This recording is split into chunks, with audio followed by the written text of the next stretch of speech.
جب ہم نے یہ کلمہ پڑھا کہ لا الہ الا اللہ محمد رسول اللہ، اقرار کر لیا ایک مرتبہ کہ اللہ کے سوا کوئی عبادت کا لائق ہی نہیں اور محمد صلی اللہ علیہ وسلم اللہ کے سچے بندے اور رسول ہیں، تو میرے بھائیوں اور دوستوں اب پوری کی پوری زندگی ہماری اس کلمے کے نیچے گزرے گی۔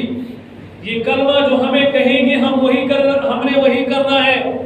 کلمے نے ہم نے کہنا ہے کہ اس طرف نہیں جانا، یہ راستہ کٹن ہے، یہ راستہ خراب ہے، ہم نے یہاں نہیں جانا۔ کلمہ ہمیں کہے گی کہ یہ گانا آپ نے نہیں گانا، یہ حرام ہے، ہم نے وہ گانا نہیں گانا۔ میرے بھائیوں اور دوستوں، دنیا کی 24 گھنٹے کی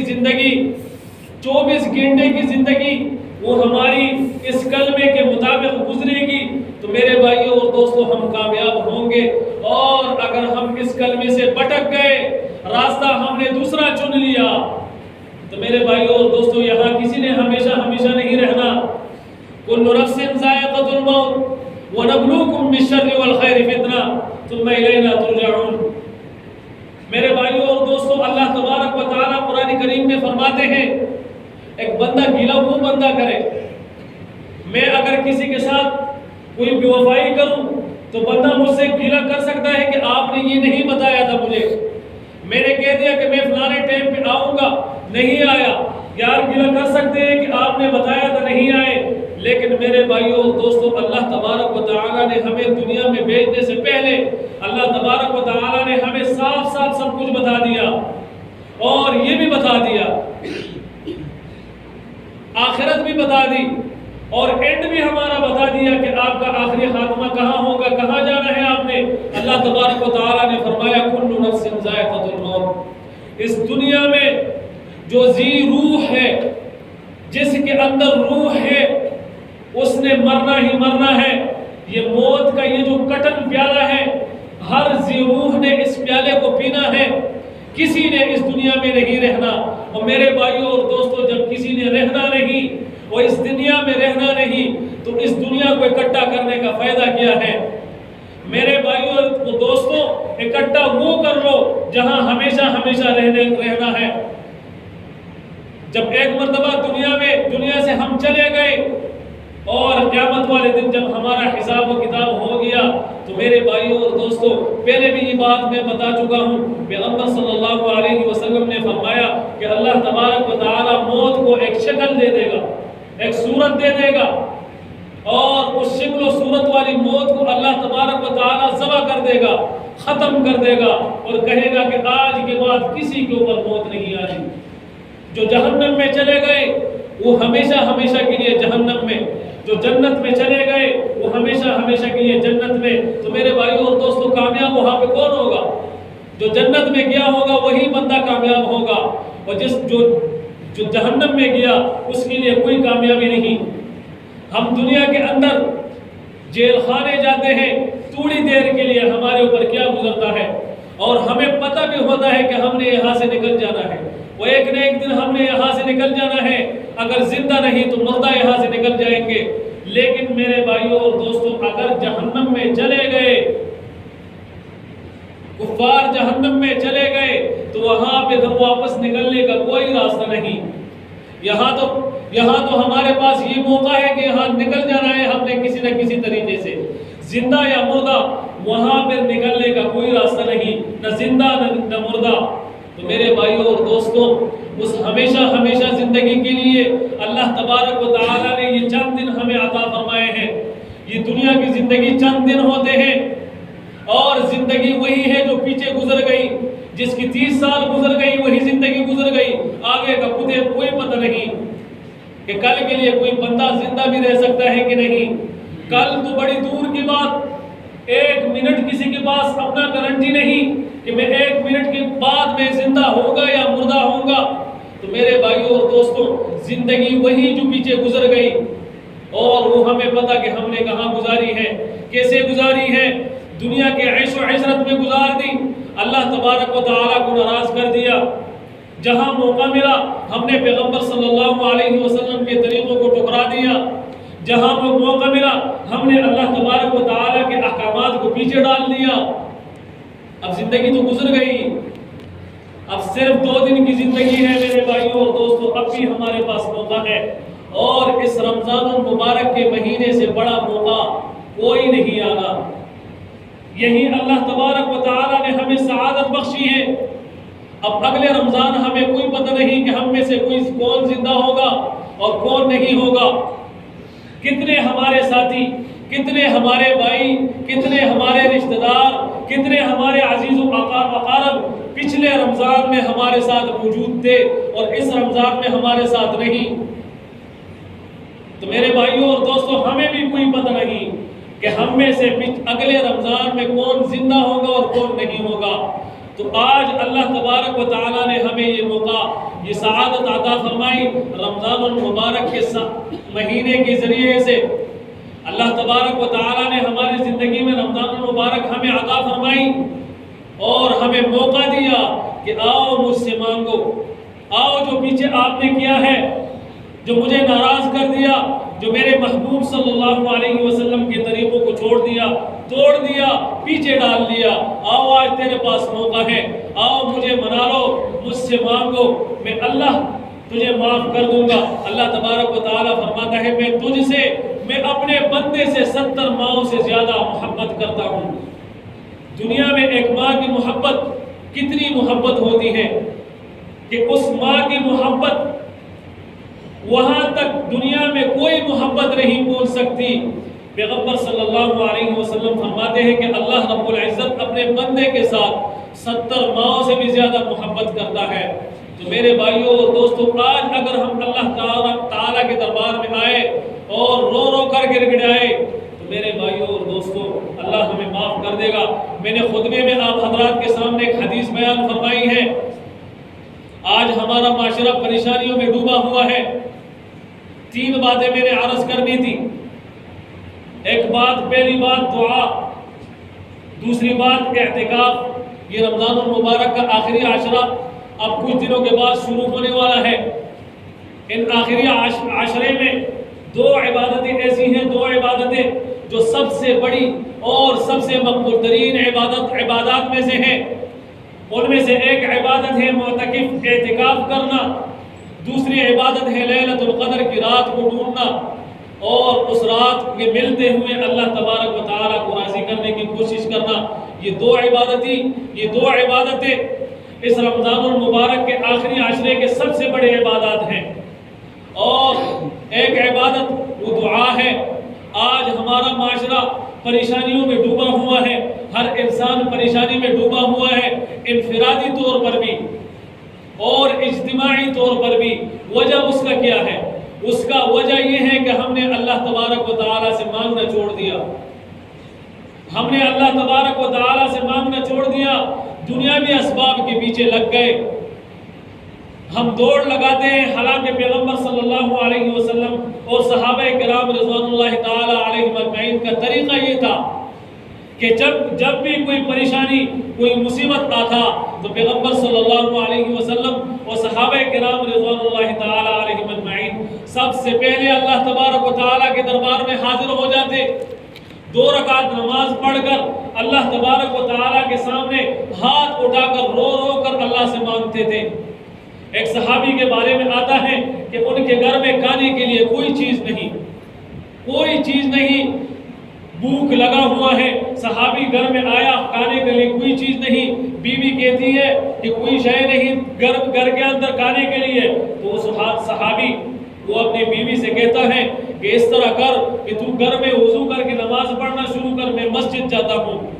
وہ مسجد جاتا ہے، یہ گھر میں پڑھتی ہے، 2 رکعت نماز پڑھ کر اللہ سے مانگ کر واپس کر آتا ہے، گھر آ کر پتہ کرتا ہے کہ کیا حساب ہے، بیوی کہتی ہے وہی پرانا حال ہے، پھر کہتی ہے دوبارہ پڑھ، یہ دوبارہ مسجد جاتا ہے، وہ ادھر شروع کرتی ہے، 2 رکعت پڑھ کر اللہ سے مانگتی ہے، پھر گھر آتا ہے، پتہ کرتا ہے کوئی شے نہیں، تیسری مرتبہ جاتا ہے، بیوی سے کہتا ہے تو یہاں پڑھ، میں وہاں جاتا ہوں، مسجد میں 2 رکعت نماز پڑھ کر اللہ تبارک و تعالیٰ سے دعا مانگ کر جب گھر واپس آتا ہے تو وہاں سالوں سے بند چکی اچھل رہی ہوتی ہے اور ان میں سے راشن نکل رہا ہوتا ہے، اور وہ ایسا راشن نکلا کہ گھر کے سارے برتن بھر گئے، سارا گھر راشن سے بھر گیا۔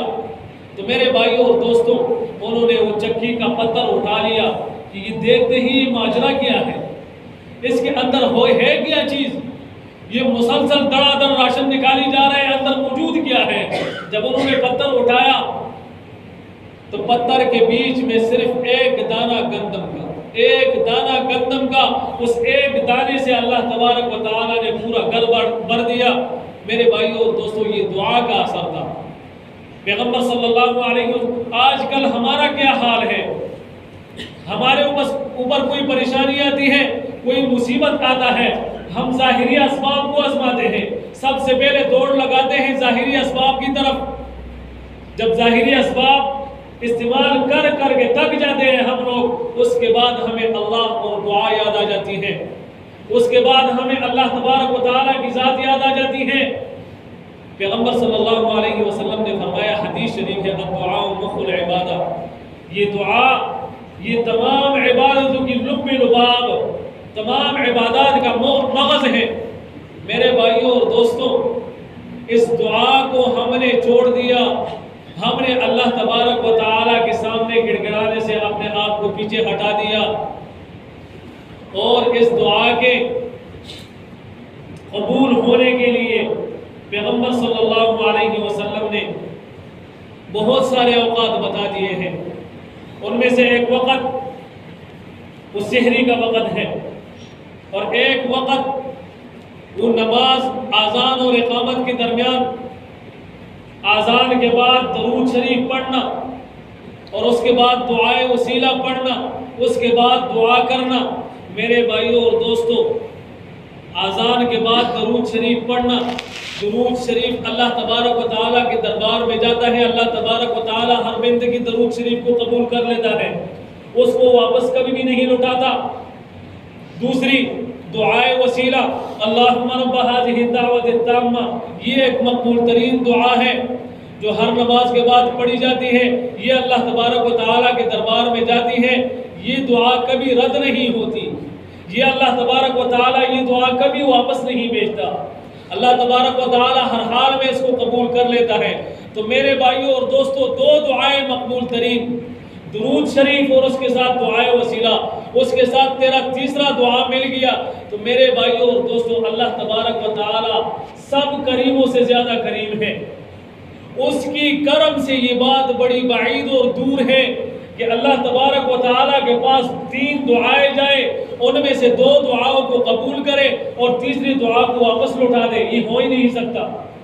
دنیا میں آپ کسی بادشاہ کو تحفہ دے دیں، 3 تحائف دے دیں، وہ بادشاہ اس طرح نہیں کرتا کہ 2 تحفے لے لے اور 1 کو واپس کر دے، یا تو وہ سب کو واپس کر دے گا ناراض ہو کر، یا سب کو رکھ لے گا۔ تو میرے بھائیوں اور دوستوں، اللہ تبارک و تعالیٰ بادشاہوں کا بادشاہ ہے، وہ کیسے 2 کو قبول کر کے اور تیسرے کو رد کر دے گا؟ تو میرے بھائیوں اور دوستوں، یہ پیغمبر صلی اللہ علیہ وسلم نے دعا مانگنے کا مقبول ترین وقت بتا دیا ہمیں۔ آذان کے بعد درود شریف اور دعائے وسیلہ کے بعد اپنا تیسرا دعا لازمی اس کے ساتھ پڑھ کر اللہ تبارک و تعالیٰ کے دربار میں بھیجنا۔ اور دوسری سحری کا وقت، سحری کے وقت اللہ تبارک و تعالیٰ سے دعا مانگنا، یہ بھی ایک مقبول ترین وقت ہے۔ پیغمبر صلی اللہ علیہ وسلم فرماتے ہیں کہ اس وقت میں اللہ تبارک و تعالیٰ کا رحمت زمین آسمان پہ آ کر آواز لگا رہی ہوتی ہے کہ ہے کوئی مانگنے والا جو میں اس کا مراد پورا کر دوں۔ اللہ تبارک و تعالیٰ آواز لگا رہا ہوتا ہے کہ ہے کوئی میرا بندہ مجھ سے مانگنے والا کہ میں اس کے مرادوں کو پورا کر دوں۔ تو میرے بھائیوں اور دوستوں، عام دنوں میں تو جاگنا مشکل ہے، رمضان المبارک تو ہمارے لیے غنیمت ہے، یہ اللہ تبارک و تعالیٰ نے ہمارے لیے لوٹنے کا مہینہ بنا دیا، سبب بنا دیا۔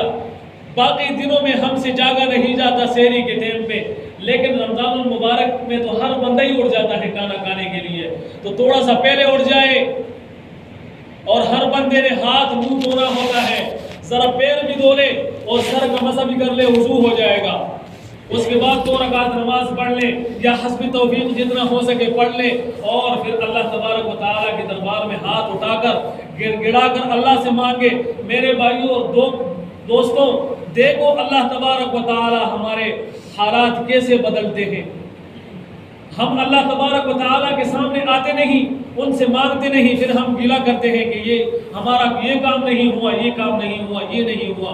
تو میرے بھائیوں اور دوستوں، یہ دوسری وقت دعا کے مقبول ترین قبولیت کا دوسرا وقت سحری کا وقت، اور تیسرا وقت وہ افطاری کا وقت ہے۔ افطاری کا روزہ افطار کرنے سے پہلے جو وقت ہے 4-5 منٹ، اس 4-5 منٹ کے اندر جو دعا مانگی جاتی ہے وہ کبھی رد نہیں ہوتی، وہ اللہ تبارک و تعالی ضرور بھی ضرور قبول کر لیتا ہے۔ پیغمبر صلی اللہ علیہ وسلم نے فرمایا کہ 3 بندوں کی دعائیں کبھی رد نہیں ہوتی۔ ایک الصائم حتی یفطر، ایک روزہ دار جب وہ دعا مانگے افطاری کے وقت کا دعا کبھی رد نہیں ہوتا، اور دوسرا عادل بادشاہ کا دعا کبھی رد نہیں ہوتا، اور تیسرا مظلوم آدمی کی دعا کبھی رد نہیں ہوتا۔ اللہ تبارک و تعالی اس کی دعا کو آسمانوں سے اوپر اٹھا لیتا ہے۔ مظلوم آدمی کی دعا کو، مظلوم آدمی کی بد دعا سے بچو، اللہ تبارک و تعالی مظلوم کی بد دعا کو اور دعا کو آسمان سے اوپر اٹھا لیتا ہے، اس کے لیے آسمان کے دروازے کھول لیتے ہیں، اور اللہ تبارک و تعالی ارشاد فرماتے ہیں وَعِزَّتِي وَجَلَالِي، اللہ تبارک و تعالی اپنی عزت کی قسم اٹھاتے ہیں کہ میری عزت کی قسم میں تیرا مدد لازمی کروں گا، اگر مصلحت کی وجہ سے کچھ لیٹ ہو جائے لیکن میں تیرا مدد لازمی کروں گا۔ تو میرے بھائیوں اور دوستوں، سحری کے وقت کی دعا، افطاری کی دعا، اذان، دعائے وسیلہ اور درود شریف کے بعد کی دعا، یہ دعائیں اللہ تبارک و تعالیٰ کبھی رد نہیں کرتے۔ تو میرے بھائیوں اور دوستوں، ان اوقات میں اللہ تبارک و تعالیٰ کے سامنے ہاتھ اٹھا کر اللہ سے مانگنی چاہیے، اور یہ رمضان المبارک اللہ تبارک و تعالیٰ نے ہمیں اس لیے تحفہ دیا کہ افطاری بھی اس میں آ رہی ہے، سحری بھی اس میں آ رہی ہے، اور دعائے وسیلہ اور اذان تو ہر وقت ہمارے پاس ہی ہیں، لیکن ہم اس طرف توجہ ہماری نہیں ہے۔ تو میرے بھائیوں اور دوستوں، پیغمبر صلی اللہ علیہ وسلم نے یہ طریقے ہمیں بتا دیے ہیں، اور یہاں پہ پھر بعض لوگوں کے ذہنوں میں کچھ غلط فہمیاں آ جاتی ہیں کہ میں نے فلاں دعا کی تھی اور مقبول ترین وقت میں کی تھی، جو حدیثوں میں مقبول ترین وقت بتا دیا پیغمبر صلی اللہ علیہ وسلم نے، میں نے اس وقت دعا مانگی تھی لیکن میری دعا قبول نہیں ہوئی، اور یہ سوچ کر وہ بندہ پیغمبر صلی اللہ علیہ وسلم کے ارشادات پہ شک کرنے لگتا ہے۔ تو میرے بھائیوں اور دوستوں، جس طرح اللہ تبارک و تعالیٰ کی بات سچی کہ مجھ سے مانگو میں دعا ضرور قبول کروں گا، پیغمبر صلی اللہ علیہ وسلم کی بات بھی سچی کہ اللہ تبارک و تعالیٰ ضرور قبول کرے گا ان اوقات کے اندر۔ لیکن میرے بھائیوں اور دوستوں، اگر قبول نہیں ہوئی تو مصلحت ہے اس میں۔ پیغمبر صلی اللہ علیہ وسلم فرماتے ہیں کہ جو آدمی دعا مانگے اس کو 3 چیزوں میں سے ایک چیز لازمی ملتی ہے، ایک چیز ضرور بھی ضرور ان کو مل جاتی ہے، یا تو جس چیز کے لیے انہوں نے دعا مانگی وہ فوراً قبول ہو کر اس کو مل جاتی ہے، یا جو اس کے اوپر مصیبت آ رہی ہوتی ہے اس کو دعا کے ذریعے اللہ تبارک و تعالی ٹال دیتا ہے۔ اب ہمیں پتہ نہیں میرے اوپر کون سا مصیبت آ رہا ہے، میں نے آج اللہ تبارک و